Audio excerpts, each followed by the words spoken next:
Can the same tiny tractor mow faster with a 10-foot flexwing mower than it can with a 6-foot single spindle mower? We're going to do a good test on that today. I think it's pretty controlled. I think it's going to be pretty accurate. Let's get started. This tractor's got 30 PTO horsepower, or at least it claimed to have 30 PTO horsepower when it left the factory. That was over 3,700 hours ago. Yeah, that's right, this tractor is worn out. We used this 3520 with a 6-foot single spindle mower earlier this summer to mow this exact same property. I'm trying to use exactly the same technique. In fact, this is the third time that we've done a timed mow, I'm going to call it, on this particular property this year. The first time was with a 4-foot single spindle mower on a 1025R. With that tractor, it took 5 hours 45 minutes, somewhere around in there, to get this 4.3 acres done. That includes the trimming and everything that it takes to get the job done. I used a stopwatch app on my phone to time it all. I can tell you I was worn out on that one. We'll put a link to that video right here. The next time we mowed, we used this 3520 right here with a 6-foot single spindle mower, and it took us 3 hours and 19 minutes. The material wasn't as thick for that second cutting as it was for the first cutting, but I don't really think that was relevant between those two, because in each case we were really, the speed was controlled more by the roughness of the terrain and how fast I could sit on the tractor than it was the load that the mower was applying to the tractor. For this third cutting, we've had good rains, we've had good weather, and the material is heavy again. And we are seeing horsepower constraints on this one. We've mowed to about the same center point here, I'm going to call it, the same test point as the other two machines. To this same stage with the 4-footer was 3 hours and 12 minutes. With the 6-footer and 3520 was 1 hour and 42 minutes. We're 1:32 at this stage right here. And I'm not quite sure I've mowed quite as much around the actual tower building as what I did with the 6-footer. So you know, there's a little bit of trade-off there. But we'll be able to give an accurate test here before we get finished. I can say that 5 more horsepower even would make a big difference on the performance for this 10-foot cutter in this condition. Little old Salty is busy. He's got his hands full trying to keep up with this TS10 in this material. One thing I'm learning is it's really hard to judge just by looking at a field or even looking at it on video just how thick and heavy the material is. It doesn't really look that much different than it did earlier this season when we were mowing with a 6-foot single spindle, but it's a lot thicker and heavier for this particular cutting. It's a load. I'm forced to go between 1.8 and 2.1 miles per hour. That's just all the tractor can handle. And on one hand, that's good because I know I'm getting better cut quality because I'm going slower, as makes sense with any deck, right? All else being equal, slower means better cut quality, and that's what we're seeing here. We're seeing fabulous cut quality, and I don't really want to go too fast, so that's not a problem. But again, 5 more horsepower, if I could get up into that 2.5 mile an hour range, that would be much better. I did consider using the 3046R for this test, but I thought a lot of people would want to see the exact same tractor, 6-foot versus 10-foot. It's unfortunate that I can't have exactly the same mowing conditions. It's impossibility, right? I mean, we're trying, we're doing our best here.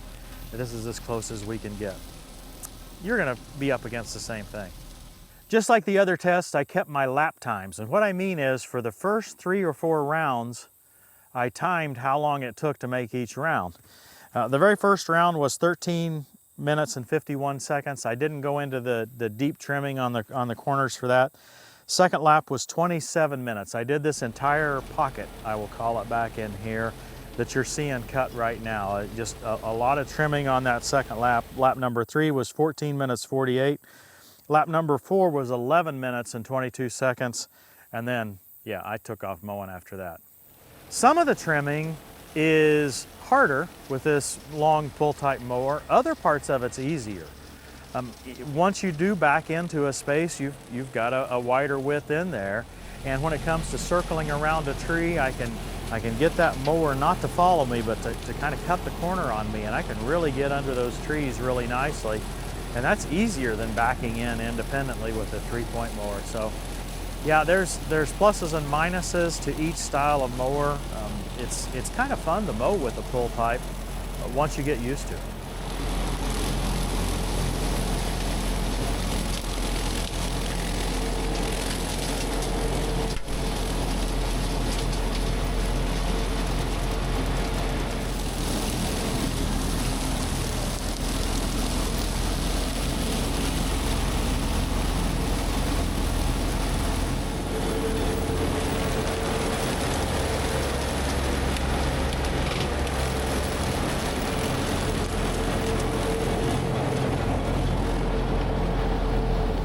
Now you'll see that I've got a little bit of patent pending material here on my intake. I'll have more information on that later as we get this productized. I'm working with a potential vendor on this product, and yeah, we'll see how it goes. I can tell you that what I just wiped off right there was all that's been on it. I have not wiped it before, and it wipes much easier than the standard screen. If you're interested in something like that, leave a comment. Say this might be something you'd be interested in. It is very unique material. It's very fine, and stuff doesn't cling to it, okay? So stuff falls off better than the actual screen, and that's what we've experienced so far. Even though I'm having to wipe off a little bit here, it's trivial to do so. I'm seeing no detriment to having this on here. No restricted airflow. The temperature is not higher. Weather is pleasant today, so it's not a difficult day. But I'm also not seeing it plug up, right? So I think so far so good on this testing. We'll see how it goes. So yeah, if you're interested in something like that, let us know. We've got a partner we're working with just to do this testing, and we'll have more info on that as time goes forward.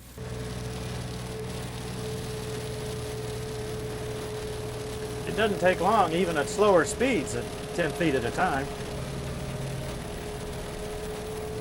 Or areas like I miss up here, 10.5 feet at a time. These autumn olives really grow back quickly.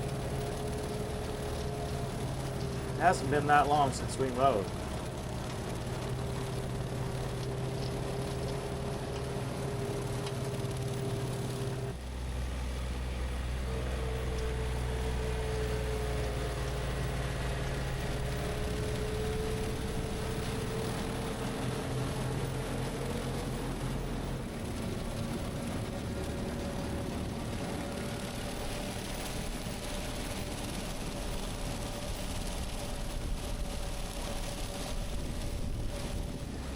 I watched the speedometer a little bit more closely in this section, and I was seeing 2.5 most of the time.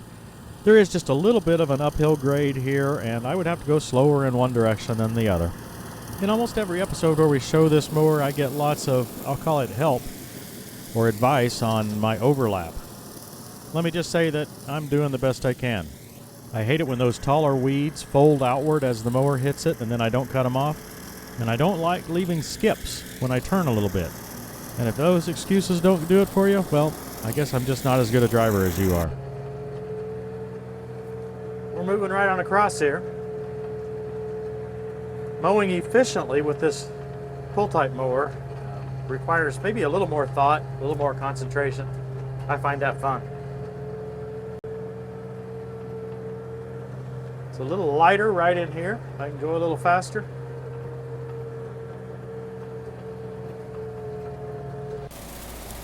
Got a lot of stuff right in front of you. No problem. We can chop that up. It's interesting to see that that screen material is wrinkled just a little bit when the tractor's running full throttle. When I idle it down or shut it off, I'd never noticed.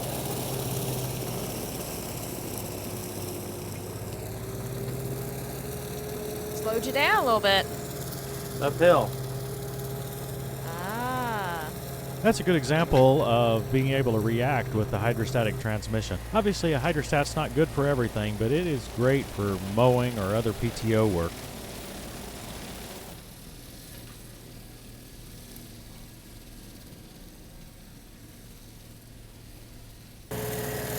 keep those out of my place. Yeah. No, I don't like them. I dislike them. I like seeing them gone.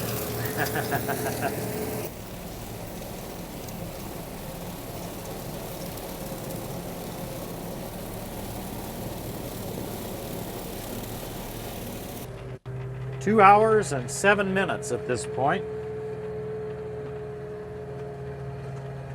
It's hard for me to estimate how much we have left.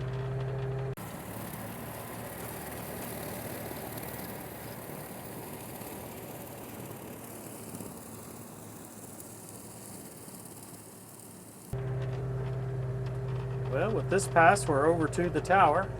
Got cut into two different sections here now to finish mowing.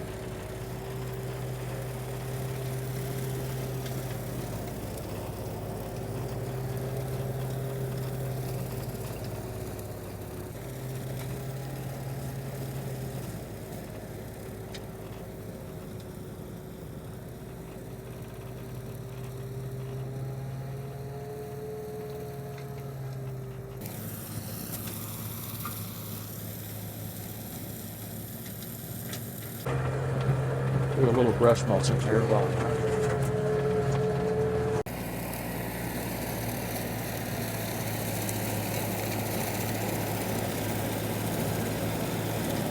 So this area here where we recently did the mulching with the excavator, I haven't touched it since. Right? So this is plenty good shape to be mowed. I think that's one of my favorite parts about the mulchers, is they leave the surface of the ground in condition that can easily be mowed and dealt with. There really isn't anything else you have to do. It's not as rough as what we saw the other day where someone had dug out stuff out of a woods with a small excavator. With this approach, you just leave the ground level and it's great. By next spring, it'll be difficult to know whether that's the area that we mulched this year or like this right in front of me now that we mulched last year. I think some of these bigger branches that are out in here were thrown out of here by the mulcher just a few weeks ago, yeah.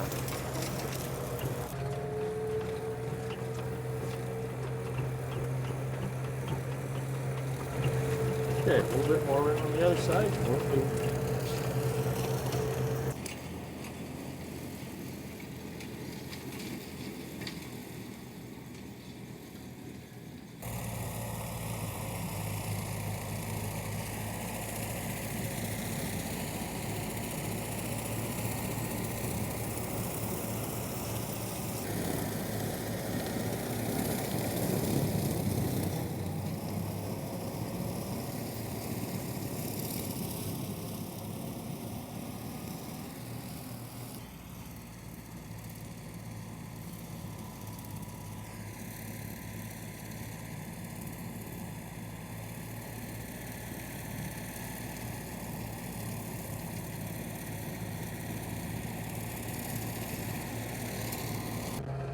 This is some of the heaviest we've had right in here. This is an area that's usually wet. In fact, I got stuck here mowing it the first time this spring. Hence the rough ride. I've got ruts all over it. Yeah, there's just a low spot out here that does not drain at all. It doesn't look like it would be real easy to drain it.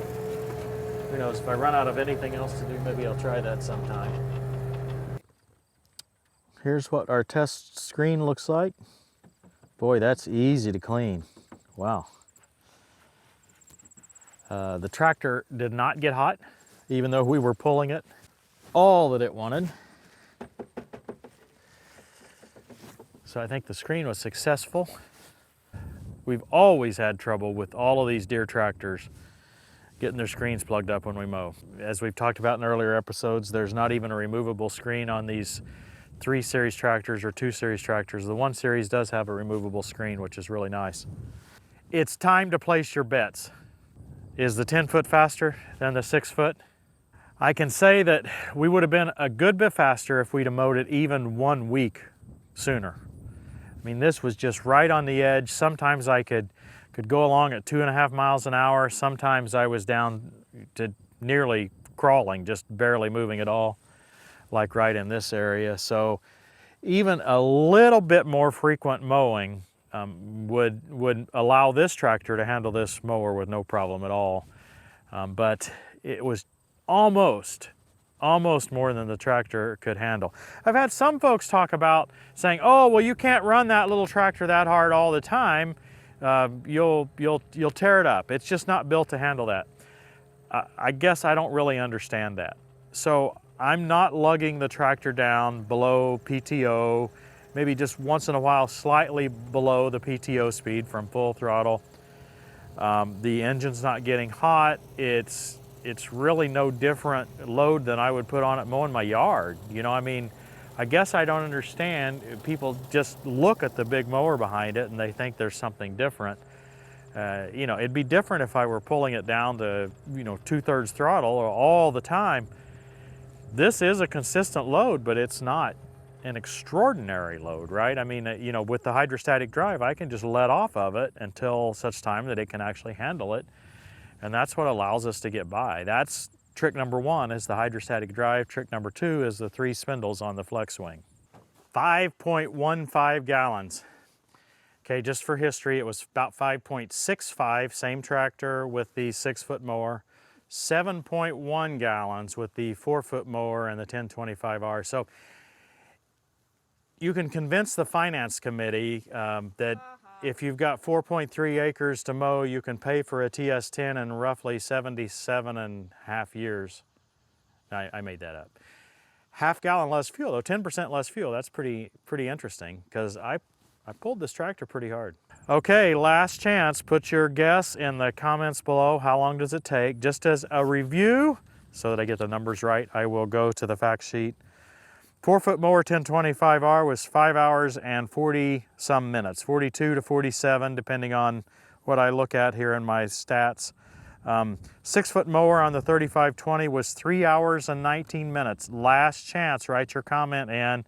Don't be editing those comments after you hear the answer. This is your last, final chance to win. You might be a millionaire, and I don't think this will make any difference whether you're a millionaire or not, but anyway, you might or you might not be. 2 hours, 41 minutes, okay?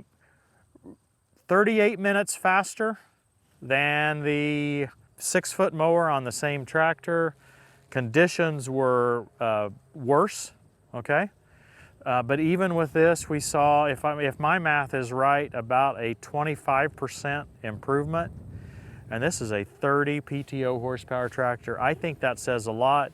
We played fair. We did all of the trimming. In some areas we trimmed better. This was a fair test. I really think there was a little disadvantage to the 10-foot, again, because of the material. I'm impressed. I really am. If you had another 5 horsepower, if you have a 3046R, for instance, anything with 35 PTO or more, as you saw with the M tractor just last week, the old M Farmall, it had 40 PTO horsepower. It could just walk right along with this mower. It would have done a faster job yet, except for the trimming. That would have been kind of hard with the Armstrong steering and the manual transmission, right? I hope you enjoyed this. I found this fascinating. We've had the same property, 3 different tests. Here are the results here. Thanks for watching, everybody. We'll see you next time on Tractor Time with Tim. Flee the evil desires of youth and pursue righteousness, faith, love, and peace, along with those who call on the Lord out of a pure heart. You done now?